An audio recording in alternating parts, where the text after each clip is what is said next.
नमस्कार छात्रों, हिंदी व्याकरण विकारी शब्द क्रिया भाग 2 में आप सबका स्वागत है। हिंदी व्याकरण विकारी शब्द क्रिया में हमने पहले भाग में क्रिया किसे कहते हैं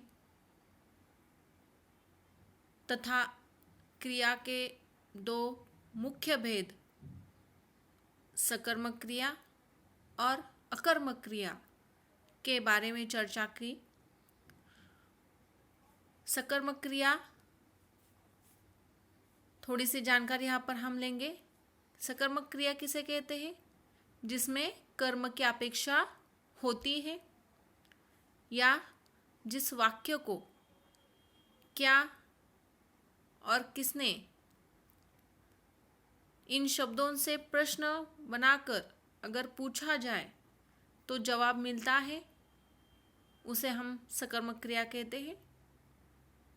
और अकर्मक क्रिया जिसमें कर्म की अपेक्षा नहीं होती या प्रश्न पूछे जाने पर भी जवाब नहीं मिलता, यानी क्रिया के ये मुख्य दो भाग यहाँ पर हम बता सकते हैं। अब हम प्रयोग के आधार पर क्रिया के भेद यहाँ पर हम देखने वाले हैं। एक है सहायक क्रिया और दूसरा है प्रेरणार्थक क्रिया। तो चलो सहायक क्रिया किसे कहते हैं इसके बारे में थोड़ी सी जानकारी हम यहाँ पर लेंगे।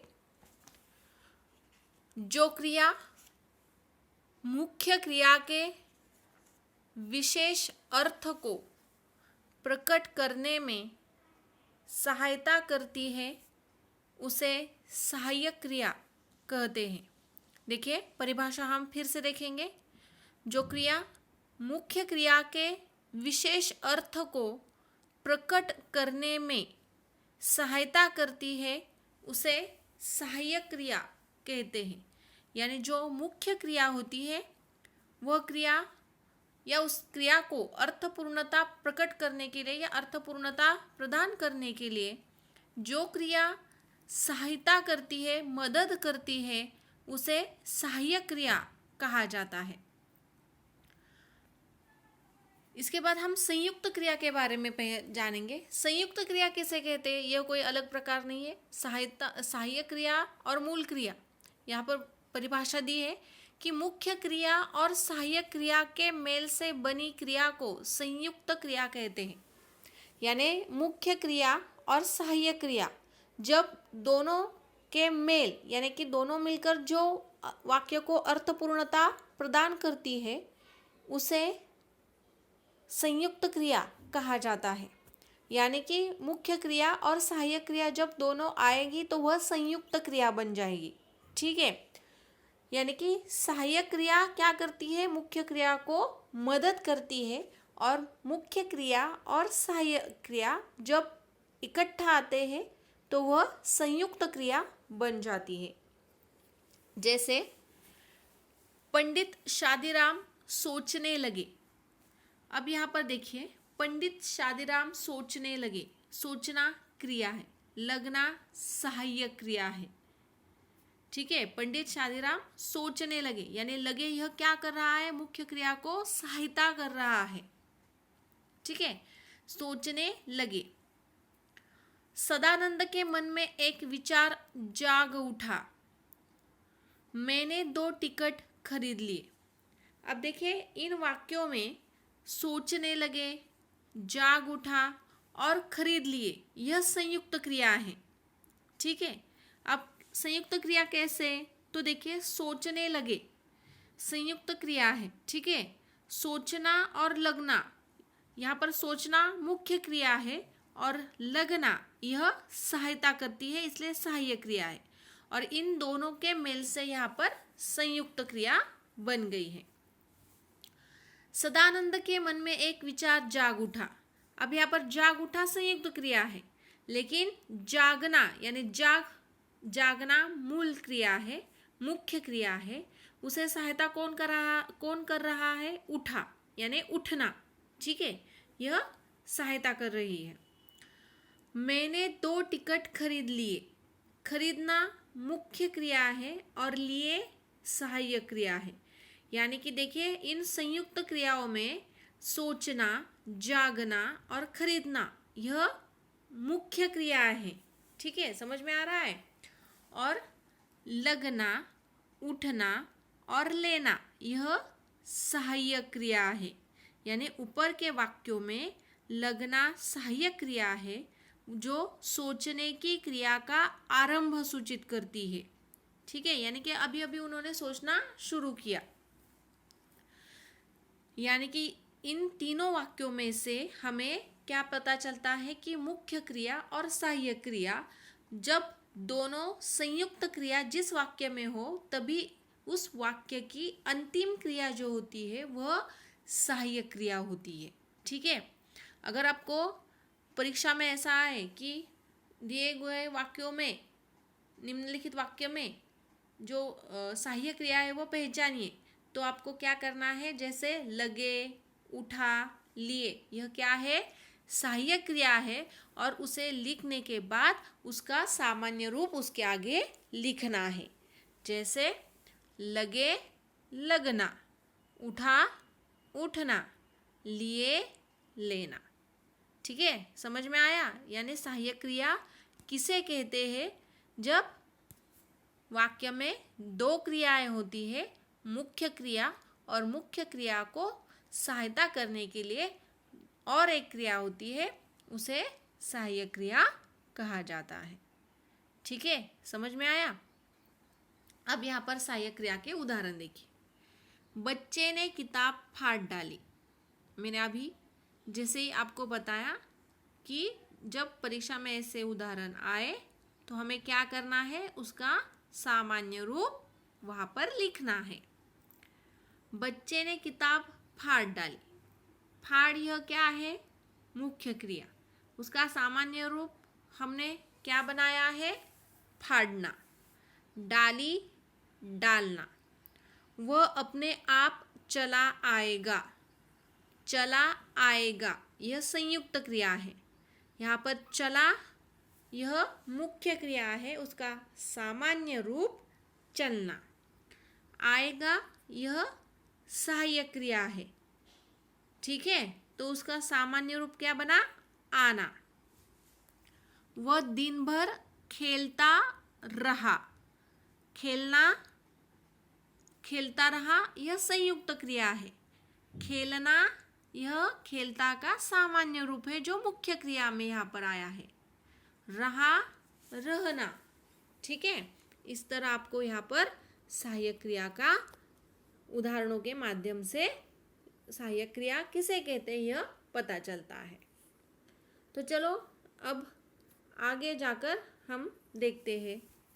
निम्नलिखित वाक्यों में से सहायक क्रियाएं छाट कर लिखिए। आपको अब यह सारे वाक्य जो है वो अपने कॉपी में लिखने हैं और कॉपी में लिखने के बाद इनमें से सहायक क्रिया अलग करके लिखनी है। जैसे हमने अभी देखा, डाली, डालना, आएगा, आना, रहा, रहना। ठीक है, उसी तरह इन 6 वाक्यों में से सहायक क्रिया छाट कर, यानी सहायक क्रिया उन वाक्यों में से अलग करनी है। वाक्य अलग करना है नहीं, सिर्फ एक उदाहरण के लिए, वह मन मारकर बैठ गई। गई यह सहायक क्रिया है, तो आप इसका जवाब कैसे लिखेंगे?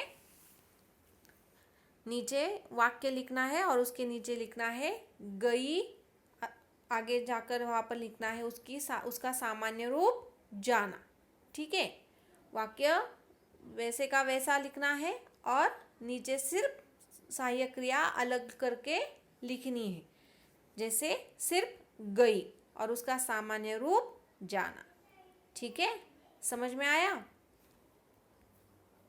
चलो अब प्रेरणार्थक क्रिया किसे कहते हैं यह हम देखेंगे।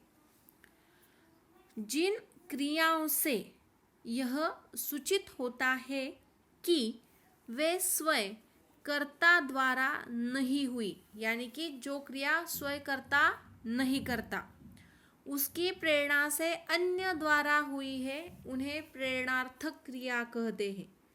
देखिए वाक्य शब्द ही ऐसा है प्रेरणार्थक। प्रेरणा यानी कि हम किसी व्यक्ति की प्रेरणा लेकर हम अपने जीवन में आगे बढ़ते हैं, ठीक है। उसका अनुभव, उसका आदर, यानी कि वह हमारा प्रेरणा स्थान बन जाता है। उसको देखकर ऐसा लगता है कि हमें भी उसी की तरह होना चाहिए, यानी वह कार्यकर्ता जो है वह कर्ता से हम क्या करते हैं, प्रेरणा लेते हैं।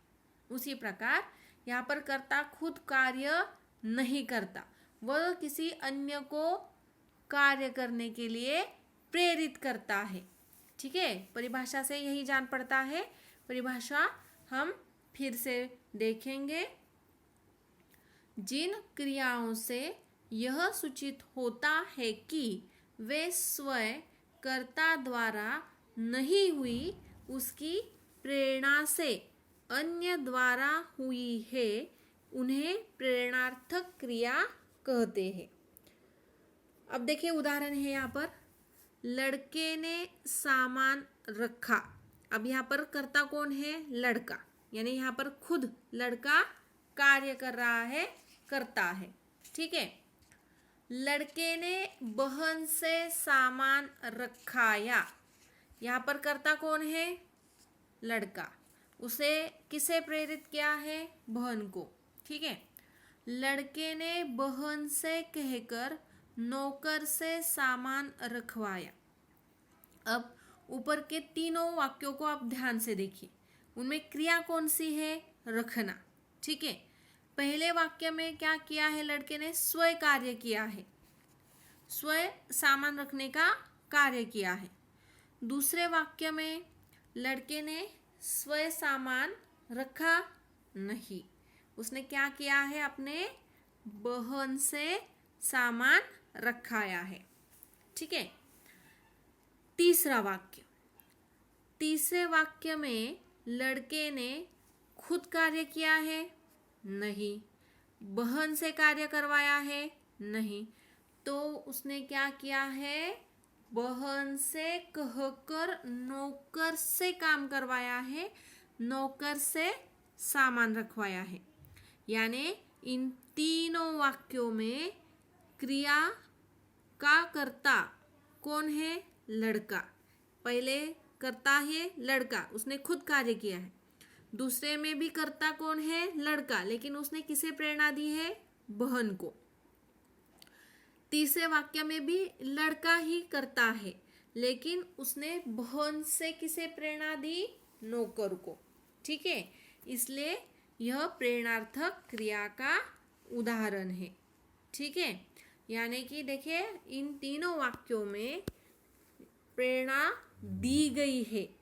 पहला वाक्य प्रेरणार्थक क्रिया का उदाहरण है नहीं, सिर्फ उदाहरण के लिए यहाँ पर दिया है, लेकिन दूसरे और तीसरे वाक्य में प्रेरणा दी गई है, इसका हमें उदाहरण यहाँ पर दिखाई देता है। अब आगे देखिए, अब यहाँ पर दूसरा वाक्य देखिए, लड़के ने बहन से सामान रखाया, यानी लड़के ने किसे प्रेरणा दी, बहन को, इसलिए वह प्रथम प्रेरणार्थक बनती है।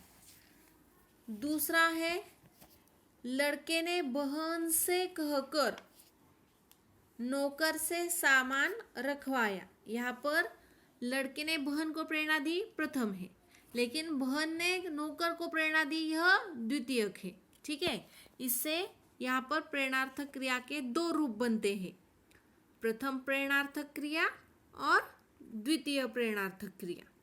तो उसके पहले भाग की ओर हम चलेंगे। पहला रूप है प्रथम प्रेरणार्थक।